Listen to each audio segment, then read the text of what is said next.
संग जी प्यार से कहना जी, धन निरंकार जी। सात संग जी, सदगुरु का एक एक वचन हमारे लिए बहुत कल्याणकारी है और बहुत कल्याणकारी। सात संग जी, महापुरुष कहते हैं कि मिटा दो अपनी हस्ती को, अगर कुछ मर्तबा चाहे मिलकर दाना खाक में गुले गुलजार होता है। सात संग जी, जैसा कि हमारे अंदर भाव होता है कि मैं इस बिरादर का हूँ, उस बिरादर का हूँ, ब्राह्मण हूँ, क्षत्रिय हूँ, यादव हूँ, जो भी हूँ, ये जो भाव आता है, और मैं माँ हूँ, मैं पिता हूँ, मैं किसी का बहू हूँ, पत्नी हूँ, मर्द हूँ, औरत हूँ, ऐसा जब भाव आता है सात संग जी, तो ये जो है भाव हमें परमात्मा से बहुत दूर कर देता है। सात संग जी, सद्गुरु जो है ज्ञान ऐसा दिया कि ये सारे भेद खत्म हो गया। न मैं मर्द हूँ, न औरत हूँ, ना मैं कोई बिरादरी हूँ का हूँ, या ना ही मैं हिंदू मुसलमान हूँ, या ना छोटा हूँ न बड़ा हूँ, तो फिर कौन हूँ? यही तो गुरु बता रहे हैं। और सात संगत जी,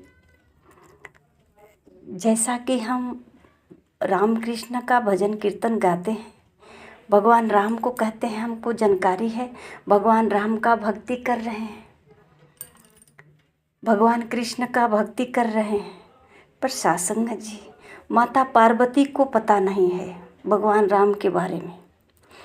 ये कितने समय पहले की बात है, और आज हमें कैसे पता चल गया कि भगवान राम कहाँ हैं, कैसे हैं।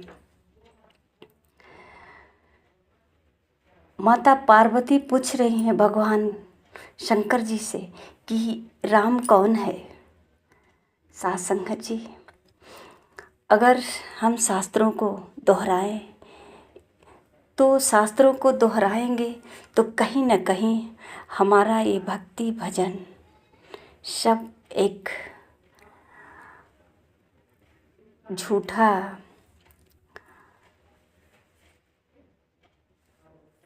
इसे एक मनोरंजन कह सकते हैं, या अपना एक बोध, जैसे कि मन को हम अपने भुलवा रहे हैं, मन को अपने सांत्वना दे रहे हैं कि हमने भक्ति किया, भगवान राम का पता नहीं है, माता पार्वती को पता नहीं, सती को पता नहीं, हम लोगों को कैसे इतनी आसानी से पता चल गया।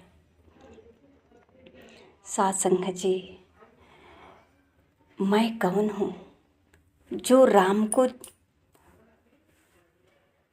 जानना चाहता हूँ, राम को पूजता हूँ, राम का भजन कीर्तन करता हूँ, मैं कौन हूँ?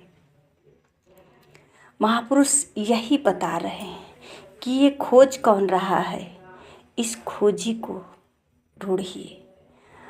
और सात संगत जी, निरंकारी मिशन में यही बताया जाता है कि ये खोज कौन रहा है, स्वयं का बोध कराया जाता है।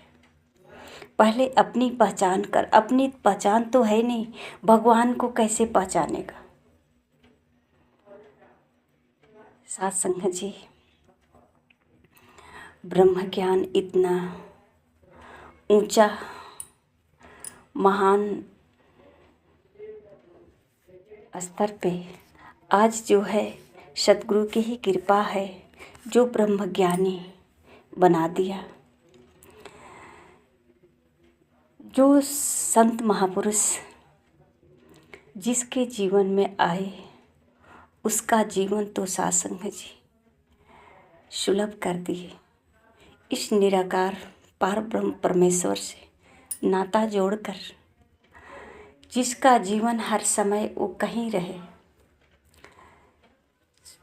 चाहे वो किसी भी स्थिति में रहे, अपने परमात्मा को एहसास करके अपना जीवन व्यतीत करता है। साथ संगत जी, इतिहास साक्षी है, जिसको हम दोहराते भी हैं, कि शहंशाह जी को जब बाबा बूटा जी ज्ञान दिए तो शहंशाह जी, बाबा अवतार जी कहते हैं कि जब भी सदगुरु से कहते हैं कि मैं अपने दुकान पे जाते हैं, मेरा दुकान आज देखना है, तो सासंग जी, बाबा बूटा जी शहंशाह जी को बताते हैं कि अगर गुरु आ जाए तो समझ लो कि मृत्यु आ गई। अटल है, सच्चाई है। सासंग जी, यहाँ जीते जी कहते हैं कि मर जाते हैं लोग, तो ये संसार में तो शरीर को मरने की बात कही जाती है, लेकिन यहाँ जो है, जो संसार में इच्छाएं, तमाम भावें जो प्रकट होती है मन में, वो मर जाता है। महापुरुष भजन गाते हैं कि कर मन पे अधिकार ले तेरा हो गया भजन। एक कबीर जी की दोहा भी गाते हैं कि मन मैं मुआ न मन मुआ, मर मर गया शरीर, आशा तीसरा ना मरी, कह गए दास कबीर। साथ संगत जी, आज संत महापुरुष यही बता रहे हैं कि मन मरता नहीं है, और जिसका मन मर जाता है, चाह गई चिंता गई मनमा बेपरवाह, जिसे कछु नहीं चाहिए वही है शहंशाह। ये शहंशाह जी की बाणी है, ये सतगुरु की बाणी है, सत्य है। और इसी सत्य से सभी मानव प्राणी को जोड़ना चाहते हैं कि संसारी वही है, संसार में वही है जिसके अंदर चाहते बनी है। इस संसार की वस्तुएं प्राप्त करने के लिए इसे अपनी स्वयं का बोध नहीं कि मैं कौन हूँ, मेरा धर्म क्या है, मेरा कर्म क्या है, नहीं पता। इस संसार में उलझा हुआ है। आइए साथ संगत जी, हम सतगुरु के एक एक वचन को श्रवण करके उस पर विचार करें कि सतगुरु हमारे लिए ये संदेशा जो छोड़ गए, बाबा अवतार सिंह जी जो अवतार बाड़ी में फरमाए, आज इसी को सतगुरु माता सुदीक्षा जी महाराज दोहरा रही हैं, समझा रही हैं। साथ संगत जी, हम सत्संग में इसीलिए आते हैं कि जो महापुरुषों की बाणी आएगी उसमें हम विचार करेंगे कि इस विचार में हमारा क्या ख्याल है, हम कहाँ खोए हैं, इस स्थान पे हैं कि नहीं है। ये महापुरुष अवतार बाणी को दोहरा रहे हैं, समझा रहे हैं, गुरु पीरों का वचनों को और जो है दृढ़ कर रहे हैं, समझा रहे हैं कि उठो जागो, सोने का वक्त नहीं है। इस प्रयास में जो आज सतगुरु माता जी दोहरा रहे हैं, ये 5 गुरुओं का वचन है, जिसको हम कहीं न कहीं भूल जाते हैं, श्रवण नहीं कर पाते हैं। श्रवण तो करते, समझ नहीं पाते हैं।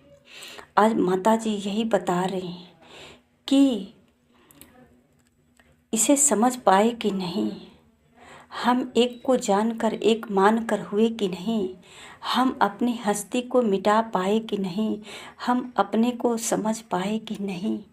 अभी तक हम उस 4 दीवारियों में हैं हिंदू, मुस्लिम, सिख, ईसाई, अभी तक हम उस दीवारों के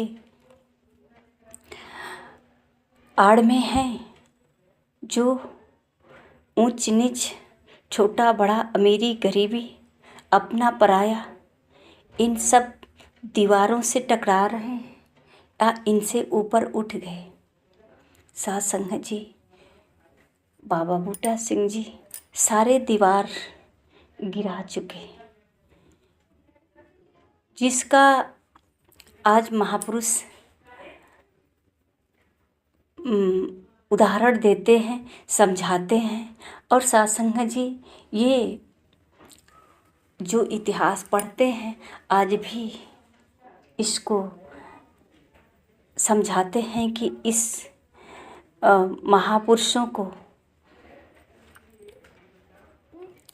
जगाने के लिए कितनी प्रयास किए, महापुरुषों का कितना इसमें परिश्रम है, त्याग है, समर्पण है। साध संगत जी, ये हम नहीं जान पाते, बस हमें केवल अपने ही सुख दिखाई देता। महापुरुष इस सुख के खातिर, इस आनंद के खातिर कितना त्याग किए हैं, कितना परिश्रम किए हैं। आज जो हम बैठ कर के गुणगान कर रहे हैं, बैठ कर के जो सतगुरु का यशोगान कर रहे हैं, कितने हंसी खुशी से मिलते हैं एक दूसरे से। ये सारे जो व्यवस्था, लंगर प्रसादा, ये जो सेवा का नियम तौर तरीका, ये गुरुओं ने कितना ज्ञानी है, कितने बारीकी से इसको सहेजा है, सजाया है, जिसको आज हम देख करके ही आनंद ले रहे हैं। अगर देखने में इतनी आनंद आ रही है तो इसमें योगदान देने में कितना आनंद आएगा, इसको एहसास करने में कितना आनंद आएगा। साध संगत जी, महापुरुषों ने बहुत प्रयास किया है, ये गुरुओं का बहुत त्याग रहा है। आज जो हमें सुख सुविधा मिली है, जो बैठ करके आज अपने आप को संत महापुरुष के श्रेणी में रखते हैं, जो सुमिरन भजन कीर्तन करके अपने जीवन को खुशहाल महसूस करते हैं, ये गुरुओं का बहुत बड़ा त्याग है। इसमें गुरुओं का बहुत बड़ा परिश्रम है, जिसको हम समझ नहीं पाते। अगर हमें समझ आ जाती तो साध संगत जी थोड़ा प्रयास हम भी कर लेते, थोड़ा त्याग हम भी कर लेते, अपने गुरु के वचन को पालन कर लेते। और जो कहते हैं कि हे सतगुरु आप कृपा करो, ये बात समझ में आ जाती कि ये तो बहुत पहले ही कृपा कर चुका है, इसकी ही तो कृपा है जो हमें ब्रह्म ज्ञान मिला है, इसकी ही तो कृपा है जो हम आज संतों के संग में बैठे हैं। इनकी ही कृपा से आज हमें गुणगान करने का अधिकार मिला है। जो कहते हैं कि हमने परमात्मा को जान लिया, जो हम कहते हैं कि सेवा सुमिरन सत्संग करके अपने जीवन में हम खुशहाली प्राप्त किया, साध संगत जी अभी तक नहीं प्राप्त किया। ये तो हमने ऊपरी सतह कुछ तैराकी मारा है, कुछ संसार की उपलब्धियां हासिल की है, जो हमारे जीवन में हासिल होना चाहिए, ये तो अभी नहीं आया, ये तो अभी नहीं प्राप्त हुआ। अगर यह प्राप्त हो जाता तो फिर ये पता चल जाता कि मैं कौन हूँ। जिस तरह से मेरा जीने झूमने लगी, वैसे ही सारे दीवार गिर जाता, दीवार रहित हो जाते। सात संग जी, प्यार से कहना जी। धन्य निरंकार जी।